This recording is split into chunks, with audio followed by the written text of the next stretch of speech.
Greetings, city schools, families, friends, students, stakeholders, staff members, whoever you are. Welcome to our latest virtual town hall where we work to share great information about what's happening in the city schools, to keep you updated about the reopening process, and best of all, give you an opportunity to be heard so we can hear your concerns, respond to those concerns, and along the lines, give you some insight that you may not have from your seat.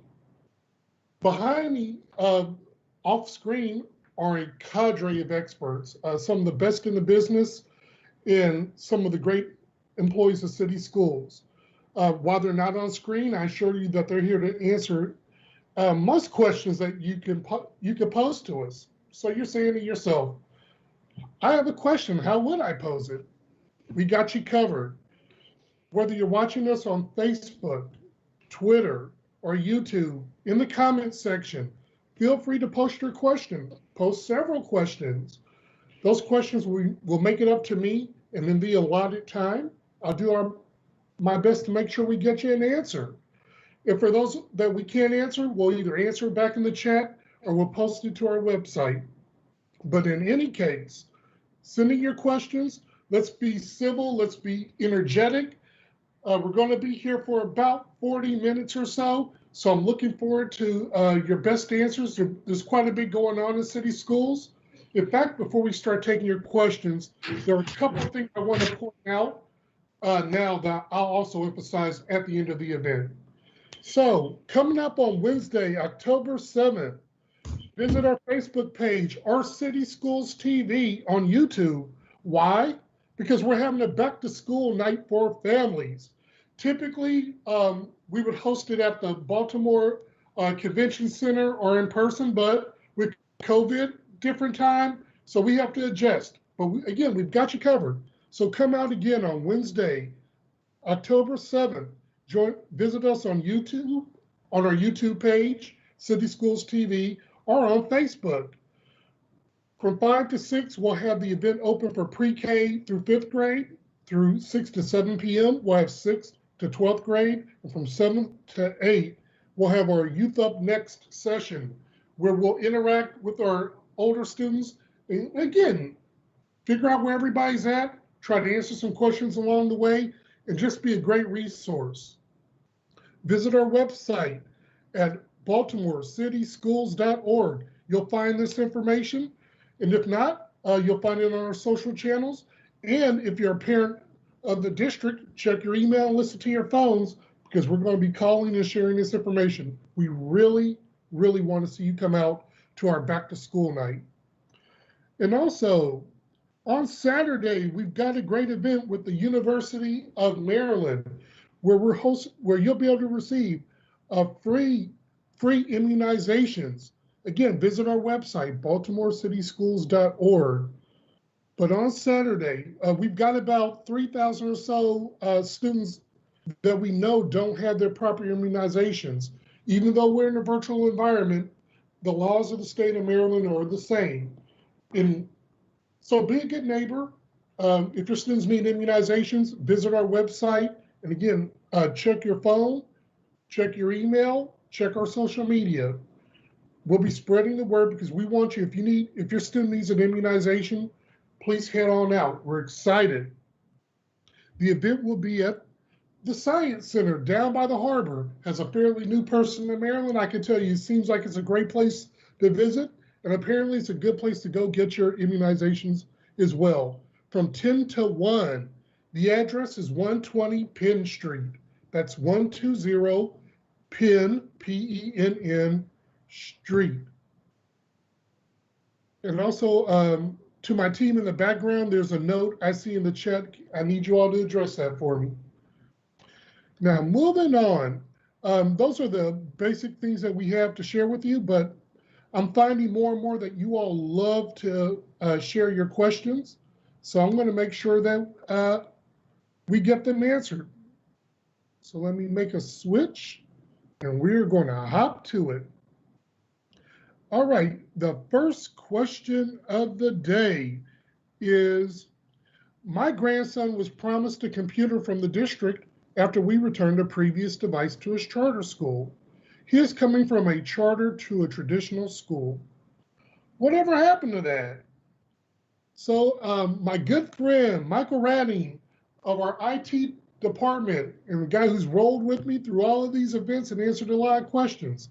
Michael, can you come to the front to talk about the device distribution process, and specifically, where are we at today? Good afternoon, everyone, and thank you, Andre, for the introduction. In terms of the device distribution, so schools are continuing to receive devices for distribution to families. As everyone may know, our district was impacted by some of the sanction activity, and because of that, our devices, which we had ordered months ago, have arrived slower than was initially anticipated, but devices are arriving, and schools are receiving shipments on a daily basis. We encourage families just to make sure they're reaching out to school leaders at their school to let them know if they have device needs. And schools are in the process of distributing devices directly to families. So please make sure, as a first step, that you reach out to your school leader, just to let them know if you have device needs or connectivity needs. And they are working very closely with us just to make sure that there is ample supply of devices at the school site. And we will, as soon as we receive any shipments, push them out to schools as quickly as possible to make sure that they can be distributed to students and families. So again, definitely just make sure you're working really connected very closely with your school and your school leaders to let them know if you have a need, just so that as devices are shipped to school sites, your school will reach out to let you know when you can pick up a device. Michael, as always, you've been great, and I'm sure we're going to see each other again within the span of this next hour. Thank you for your update, and I'll circle back to you in a little bit. Moving forward, I'd like to call Chief John Davis to the forefront. Chief Davis is our Chief Academic Officer / Chief of Schools. Hi, Chief. How you doing? I'm all right, Andre. Kind of surprising you a little bit, but we're starting to see a few questions about where are we heading with these small group in-person learning opportunities. As a school district, we've mentioned a few like student learning centers, but as we look over the long game, as we're advancing through virtual learning, what's the next step as folks look forward? Yeah, we have started with our student learning centers, and that's a really strong partnership with our Parks and Rec department, and we're really fortunate to have partners in this work. A lot of that work will still be virtual, though. There'll just be proctors and a lot of great activities that some students can be a part of in small groups. I think the path, though, that you're talking about, Andre, is really around what are other groups that we would bring in for more, I'll use the word normal or non-virtual face-to-face instruction. And again, they would be in very small groups. We would have protocols that we started in the summer and have refined and gotten better with, and make sure that it is an absolutely safe environment. The groups we're thinking about, there's a lot of different groups, right? There are students with disabilities that we're thinking about bringing back, some of our English language learners, maybe some classrooms in our transition grades. The 6th and 9th grades can be real tough on students, so giving them some interaction and face-to-face would be a really good thing. We're thinking about some of our early learners, pre-K to 2, when they're learning to read and you really got to sound out the words and make sure you know your letters. That time is really important. We're thinking about some potential CTE classrooms as well.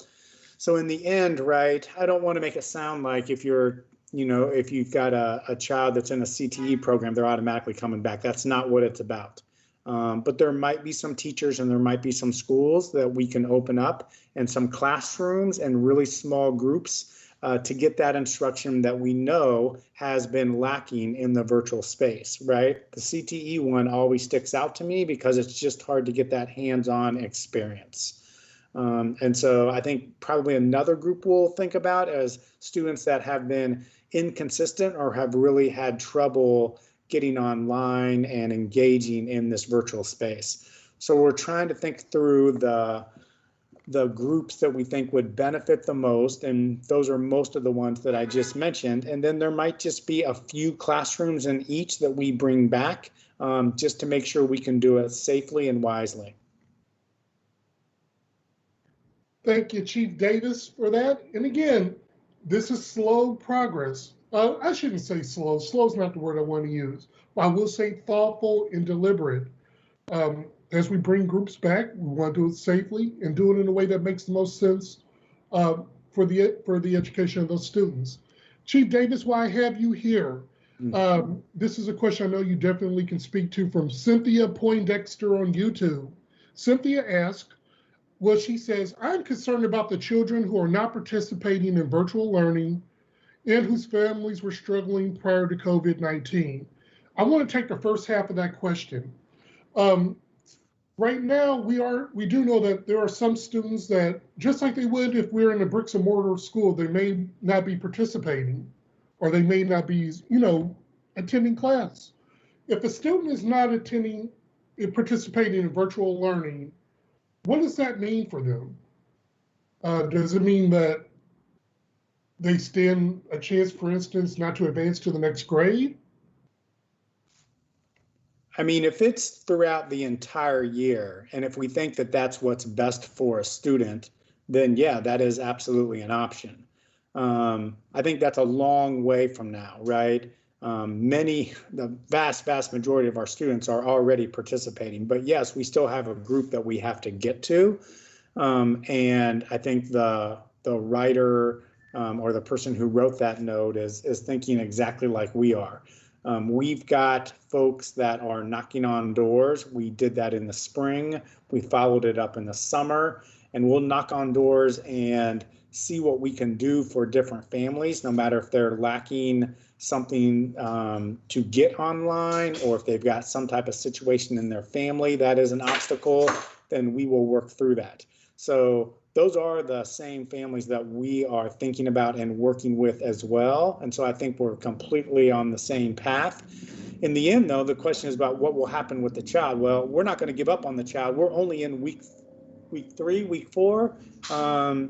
Week 3. And so we're not giving up. We're still going to get to them, and we're still going to make sure they've got what they need so that they can climb back on and get back into the instruction that we're delivering. And I'm going to be completely optimistic about that, because there's people that are helping them every day. Yep, there's obstacles. Yep, there's struggles. Yep, sometimes it takes another day or another day after that. But I know our I know our schools are working through that. I know our principals and our teachers know who they are.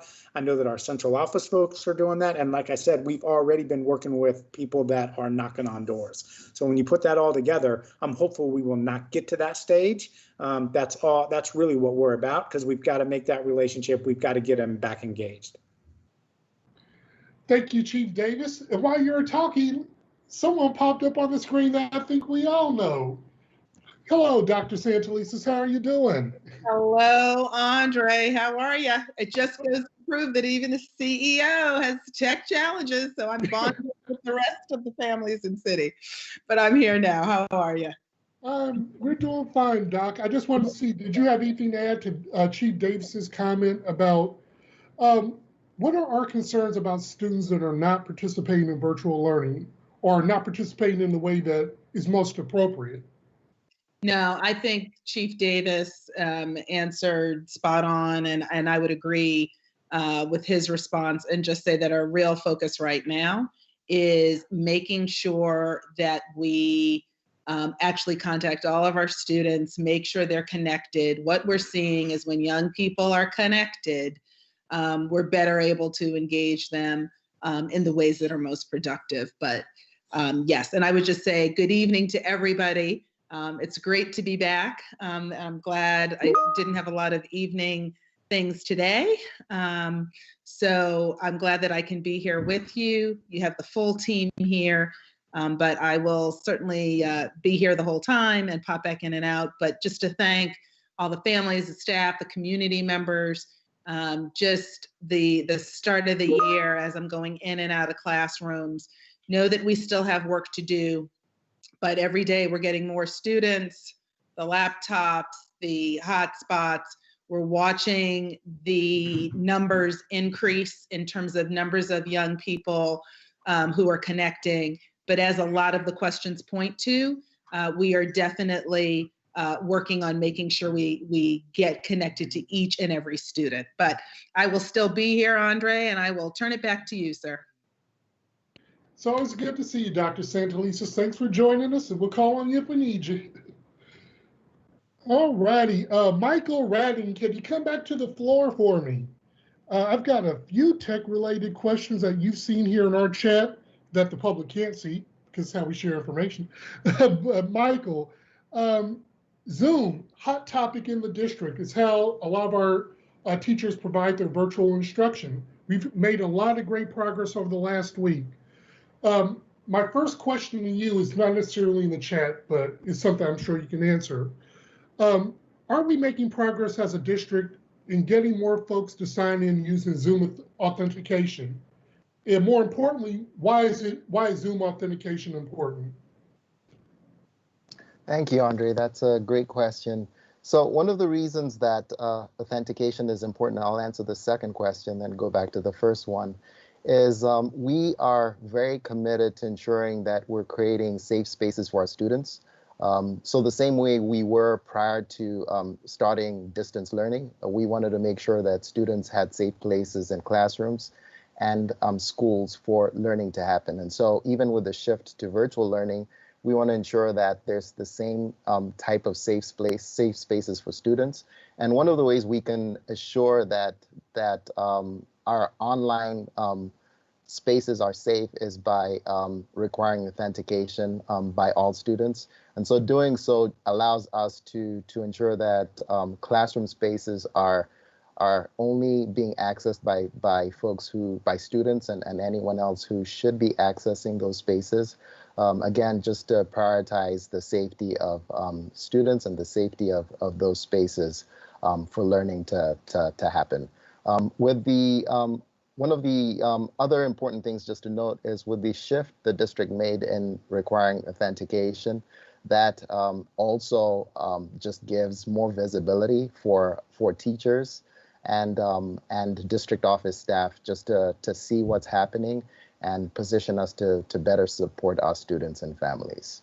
And then it plays into attendance as well, because one of the ways we are able to take attendance is through people participating in our virtual platforms, and by turning on the authentication in the way that we did, automated to a large extent, capturing information on students and freed up teachers from having to perhaps spend more time on taking attendance in manual ways that the automated processes that we have in place for platforms like Zoom allows us to capture. So back to you, Andre. Great. Thank you, Michael, but don't go anywhere, because as always, you know, when you're on the screen, I usually have follow-ups. And here is one from Vicky Burrows. Vicky asks, how can I get help if Zoom keeps kicking my student off? Where can I go to get resources? And I know we have things on our website and we have things that we're offering at the school level. What would you recommend? Yeah, so I think there's a couple of different avenues for students and families to get support. As you referenced, Andre, the website is one way to get support. If you go into the website, and one of the big tiles that pops up right from the district website is distance learning, and that allows families to access a number of distance learning resources that include how-to guides, FAQs, as well as step-by-step directions on accessing or interacting with our various platforms. In addition to that, we also have our student support line. And so families can access our student support line by calling 443-984-2001. And of course, just in engaging in online learning, we also encourage students to reach out to their teachers as well if they need additional supports. Michael, as always, you've been great. And I promised you last time you'll come back, and I'm going to do it again before the evening's up. But thank you for answering. We appreciate you. Okay, we've got a mixed bag tonight of questions. I'm pretty excited about it. So we're going to move to a different topic. Bonnie Peterson asked from Facebook, what happened with the money the district received from the city? Now, I was a little bit confused when I saw that question, so I posed it to one of our experts. And that expert is our Chief of Staff, Allison Perkins Cohen. Hello there, Allison. Hey, Andre, how are you? I am fine. Thank you for being willing to lend your knowledge to something I don't know very much about, but I know you do. Sure. I believe Ms. Peterson. Sure. So I believe Ms. Peterson is referring to the money that the $3 million we received from City Council for technology. So we, with those resources, we bought some of the devices that we're distributing to students now, as well as some of the hotspots that we're distributing now. Between all the sources of funding that we have and our general funds, we've bought about 55,000 devices, and I believe, and if Chris Doherty's on and he thinks that I'm wrong about this, he should tell me, but I think that we spent about $40 million on devices. So we got the $3 million from City Council, which was hugely appreciated to help us to get all those devices for students, and they've been spent and are being distributed, as Michael mentioned earlier, to schools as they come in. At this point, schools have distributed 36,000, I think, devices, and there are about 9,000 in schools right now for distribution, and more coming in the next week and the next couple of weeks. With regard to, Chief Doherty just confirmed that the $40 million was right in terms of the amount we spent on devices, on Chromebooks and laptops. We also, in terms of hotspots, which City Council money also included money for hotspots, we've purchased 15,000 hotspots. We've given out about 6,000 or 7,000 of those, and also have a number of those sitting in schools for students who need them. And please encourage people to go and collect devices or hotspots if you need them. If you are reaching out to your school and your school is saying they don't have devices yet, I mean, different schools are in different places in terms of whether they have devices on hand. So reach out to your school and ask if they have one. And then if they don't have one on hand now, they should be getting one soon. We are doing regular shipments as they come in and distributing them out to schools to make sure they have devices and hotspots on hand for students. Allison, stay with me, because while I got you on the screen, it's easy just to handle a follow-up. So, but thank you for that. This question also goes to planning in future. Rachel Lynch from Facebook asked, when will we have the option to keep will we have the option to keep our children 100% virtual? I have 5 kids, 4 of them are in 3 different schools, and managing those schedules in a hybrid format feels impossible. I have 4 kids too, Rachel, so I can relate, although mine are older than yours. But Allison, what can you share as far as options as we look towards the hybrid environment? Yeah, and I really appreciate the juggling 4 kids' schedules. I've juggled 2. I have not juggled 4, and 2 was enough for me. So kudos to you for juggling 4.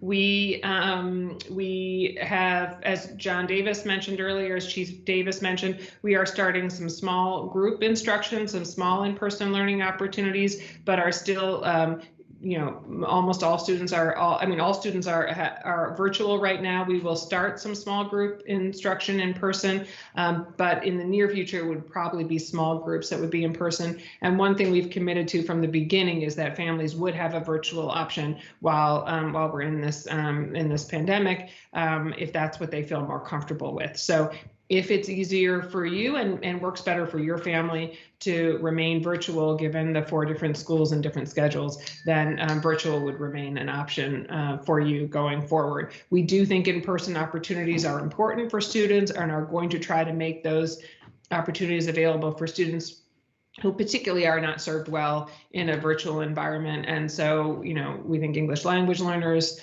students with disabilities, early learners are some of the categories, and CTE, as John mentioned, those are some of the categories we are really looking at to try to create some in-person opportunities. Thank you, Allison. I appreciate you, and you gave us the perfect segue back to in-person opportunities. Chief Davis, can you come to the forefront for me because your earlier comments have provoked additional questions. And they tend to fall in one category. So these things are coming, these small in-group opportunities, even for groups like special education or ESOL. What's the timing in a very general sense? Because I know a lot of this is still being planned and built up. Yeah, for special education situations, the student learning centers, right, will have, I think 8 of the student learning centers will have supports for special education students. And so that'll start, I believe it's next week. And at the same time, we'll have classrooms at both Bear and Claremont that are opening up. Again, it's just a few classrooms, Bear and Claremont, along with, I think some students from McMecken will be involved. Right, those are some of our most vulnerable students, and we know that online learning is difficult generally for some students and definitely for some of our most vulnerable students. And so we're opening up those classrooms at Claremont and Bear. And like I said, at our student learning centers, we'll also have special ed supports at 8 of our sites. That'll all start next week. The English language learners, I'm going to have to get back to you on that one, Andre. I don't know exactly when that's starting, but it will be very soon as well. Chief Davis, it's Janice Lane. I was just going to say that our English learner sites open next week, one starting at Lakeland and then the others gradually opening after that. Thanks, Janice. Sure. Thank you for the tag team effort. And Janice, it's always great to hear from you. Chief Davis, thank you for your answer. I appreciate it. Like I said, we received several follow-ups, so I'm glad we can jump in there and get them answered. Now let me scroll, because again, we've got a lot of things going on here tonight, things that we're very proud of. Michael, can you come back to the forefront? This is a pretty interesting question from YouTube. And I'm interested to see, to hear your answer. Hi, Michael. Hey, Kristen from YouTube. She asked, can teachers be given better control over mute with Zoom? With 40 kindergartners, the teachers are constantly telling the kids to mute the mic.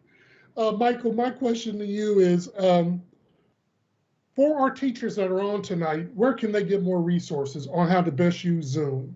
Again, I know we have things on the distance learning page, and we also have some staff-centric resources as well.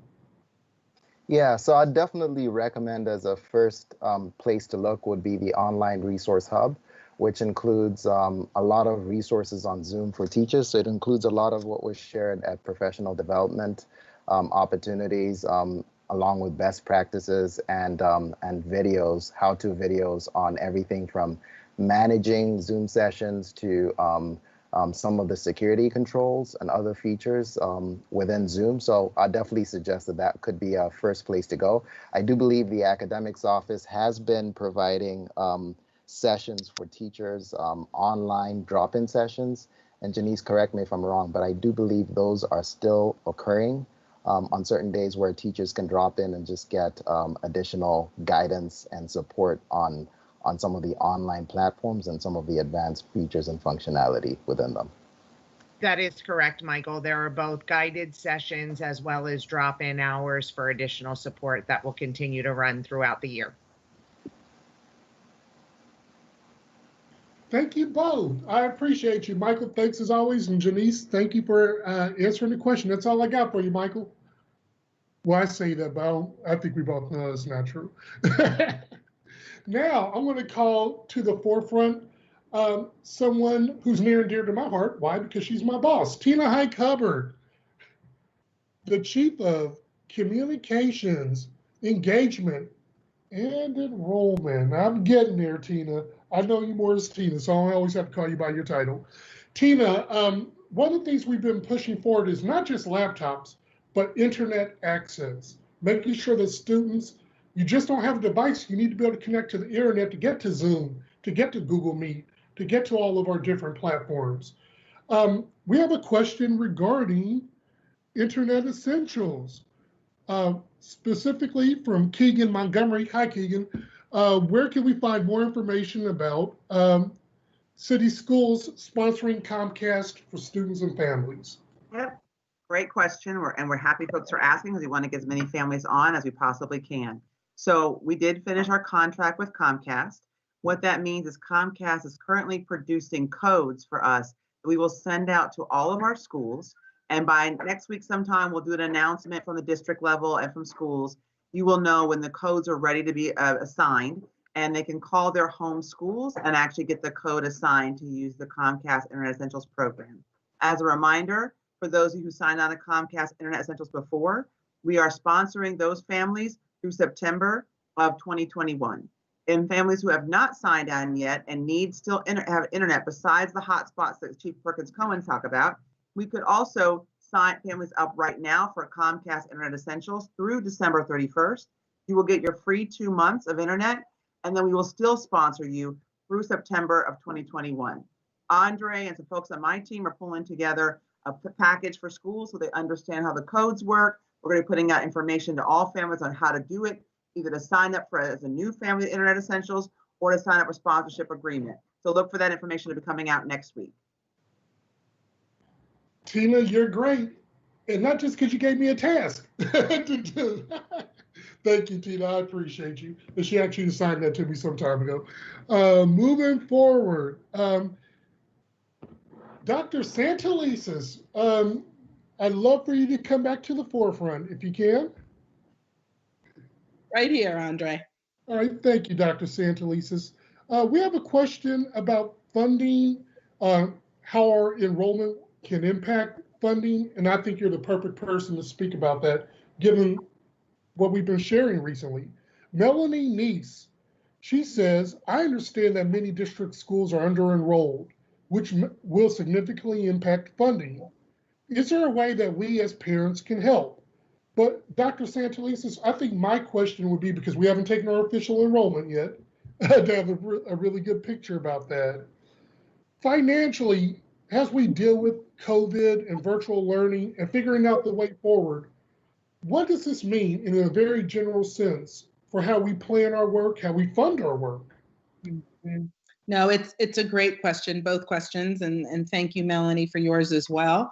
I think generally what we should all kind of operate with the understanding that right now we're looking at both the expenses of what it takes to open school safely, which we absolutely continue to invest in, and the income coming in.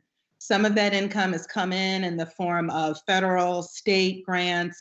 The question that the Chief of Staff answered earlier in this session about the city council dollars. So those are all generators of income for the district. I think the other piece that we're seeing now that gets to some of Melanie's question is the impact of enrollment. And Andre, as you rightly note, we're still in that process. And so what's really important to know is that even if a student is online and participating, one, if that student's not immunized, we actually can't count that student. So it's one of the reasons why, Andre, you, members of your team, Dr. Louise Fink has been working on getting immunizations, because even though it seems kind of weird to be focused on immunizations when most families are home, we actually cannot count for any kind of funding reimbursement, any students that are immunized, even if they're on participating in school. The other piece is we need support from families with other families in helping students log on, because part of that connection point allows adults to connect with young people. And then from there, young people are much more likely to continue to come. And that is something that also counts towards how the state will compute our enrollment. So there's a number of factors that impact enrollment. I think the best thing that families can do is support other families in getting connected, getting devices, making calls at your school level, assisting the school leadership team with outreach to families, and then also providing support in the information about immunization and other things. But right now, with our budget, with all of the uncertainty, our primary focus is to preserve classroom instruction. So we're looking at those efficiencies. We've taken many of them already. Some of the freezes that you've heard about. To Andre's point, our real goal is to preserve instruction, and that is a combination of actually reducing and tracking our expenses, as well as it is making sure that we are bringing in the income generation that the school district needs. And the best way to do that is to connect with families. Does that answer your question, Andre? Oh, as always, Doc, it answered my question and gave us great insight. I appreciate you. Sure thing. Right.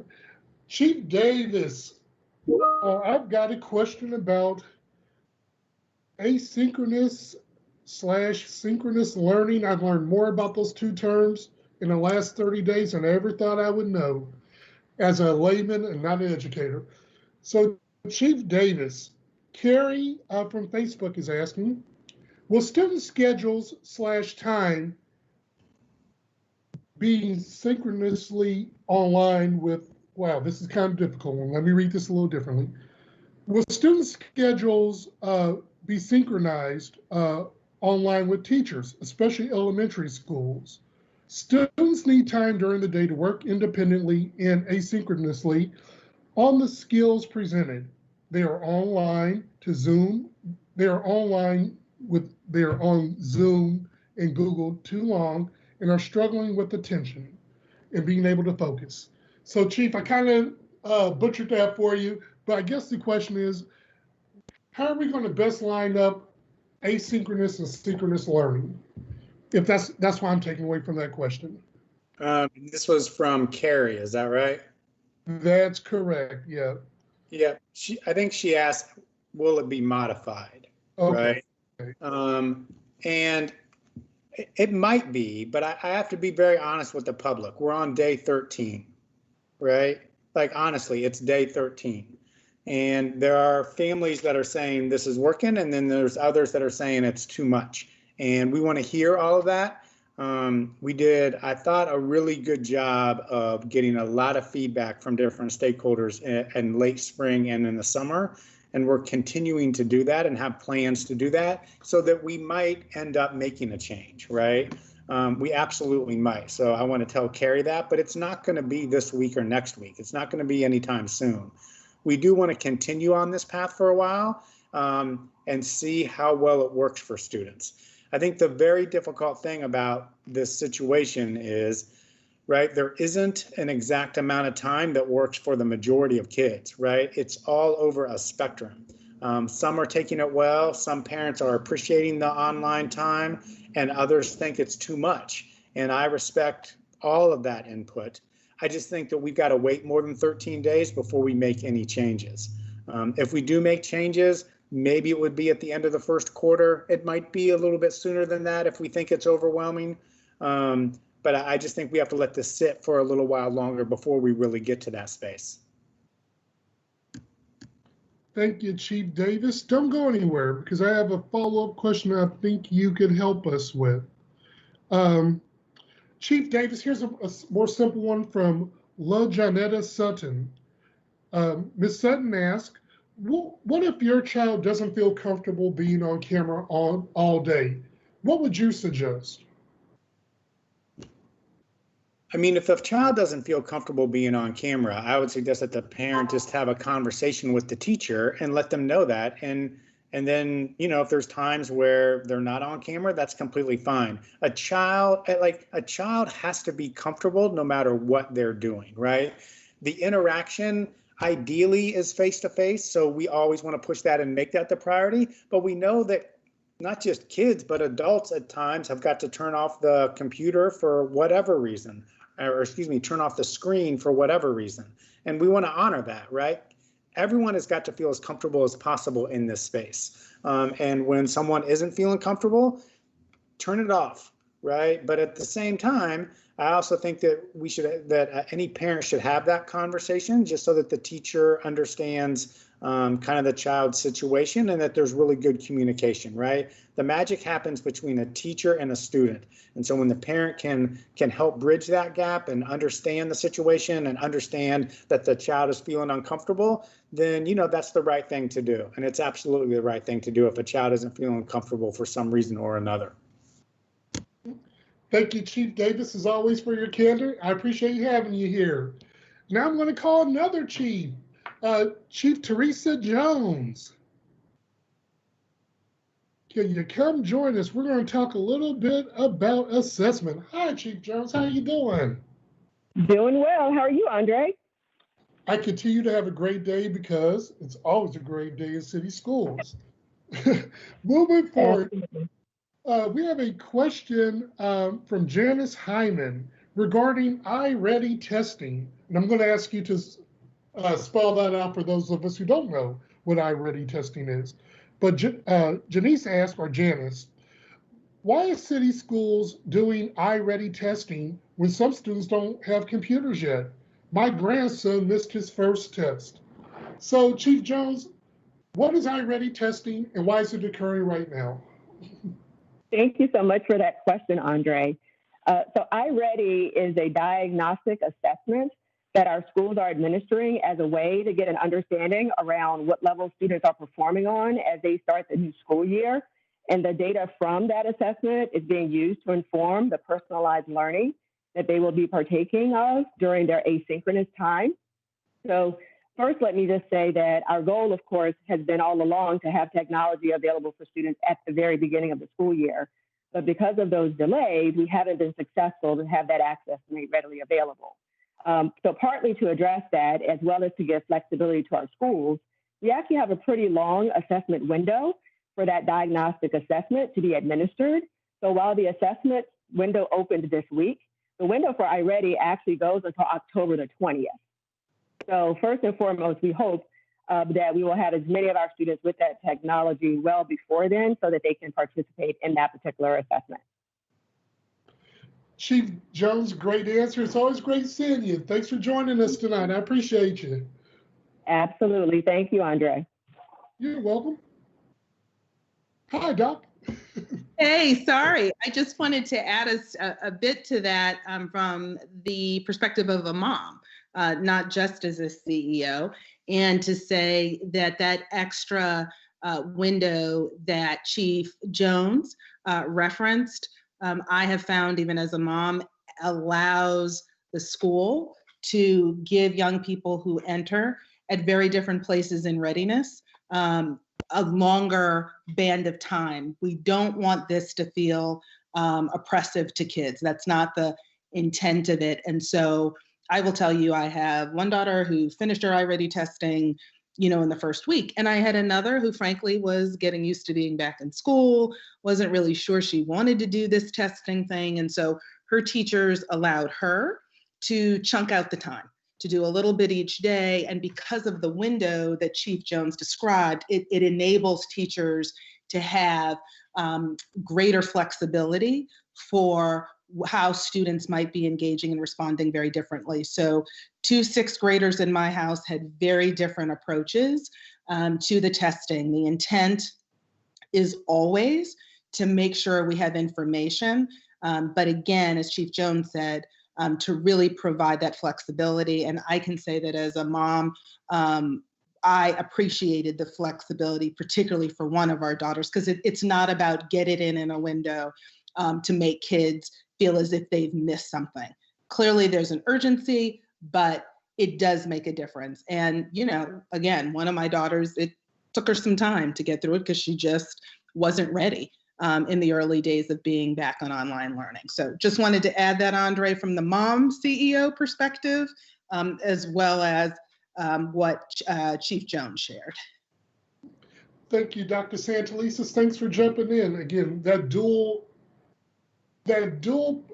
understanding really helps to inform our work. I share with folks all the time, the individuals that you see here on camera and that you interact with in various parts of the district, they're not just professionals, they're also people. And they also they have the same concerns many of you have. We're parents, grandparents, aunts, uncles, and there's just a legitimate caring for kids. So having this, we bring a lot of perspective beyond just being educators, and I think that's a great thing. Last question of the evening, Michael, you get to handle it because I think it's the most appropriate question based on some of the needs we still have here in the district. So Michael, I'm gonna make this an easy one for you. My good friend Keegan has one final question. She says, if someone calls the student support line, are there languages other than English? Are we able to support non-English speakers? Yes, great question, Andre. So we do have available interpretation services for families that call that are non-English speaking. And so with that service that we have available, we can translate more than 26 different languages. And so we definitely continue to encourage families to reach out and contact us if they have any challenges or just need supports. Oh, you've been great, Michael. Now that I am muted myself, thank you for that succinct answer, and thank you for being here tonight with us. All right, folks, we're getting ready to wrap this up. So again, I want to emphasize a couple of items and give one very special shout out. So here goes. If you weren't here for the beginning of our meeting, City Schools is hosting a back to school night for families. It'll be on Wednesday, October 7th. How do you participate? Well, it'll be virtual. Go to Facebook, go to City Schools TV on YouTube, and participate. We'll have information about the back to school nights on our website. We really want to see you there. We're going to have cool activities, remote learning tips, toolkits, instructional videos. It's going to be fun. Maybe not as fun as what we would usually do when we could all get together, but I assure you, you'll be better for it. There'll be set times for different grade levels. So again, visit our website starting tomorrow. We're going to have that information available for you, and we really want to see you there. I think it'll be a wonderful experience for you. The second point, as Dr. Santelises mentioned, we need our students that don't have their immunizations to obtain their immunizations as soon as they can. Not only is it the law, it's just good health practice. And that's Andre's opinion, not that of City Schools. On Saturday, September 26th, at the Science Center from 10 to 1 p.m., you can get free immunizations. If you need your immunizations, and roughly there's more than 3,000 of you that I think that's the latest count that need them, go down to the Science Center. It's a good way to get those shots that your students need so we can keep everybody safe. Again, we're in a virtual environment, but the laws of Maryland haven't changed. And we want to make sure, most importantly, that everyone is safe. So please take a little time, go get your immunizations if you need them. Now, before we close the show, I want to give a special shout out. This is probably going to embarrass the person who I'm going to mention, but I'm going to do it anyway because I have the floor. We want to recognize our CEO, Dr. Sonia Brookins Santelises. She's been nominated for the 31st Annual Green Garner Award, offered by the Council of the Great City Schools. The award honors educators who have made outstanding contributions to urban education. She's among a host of nominees. The Council of the Great City Schools will announce their winner in early October, mid to early October. But nonetheless, we've got a great CEO. We just want to shout her out, say we're happy for you, we're proud of you. We know you deserve to be there. And hopefully you can bring home the award for Baltimore. And even if you don't, we still think you're special. And I'm not just saying that because, well, she's the CEO. So with that being the end of our evening, I am Andre Riley, your Director of Communications for Baltimore City Public Schools. On behalf of our CEO, our wonderful team of experts and leaders who are behind the scenes answering questions and making sure that we're prepared.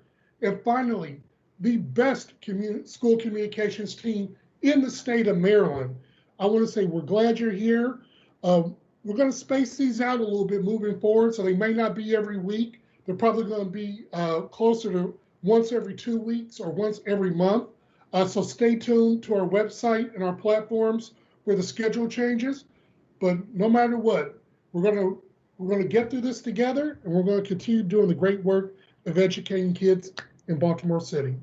You all have a wonderful, wonderful evening, and we will see you before long. Have a good night.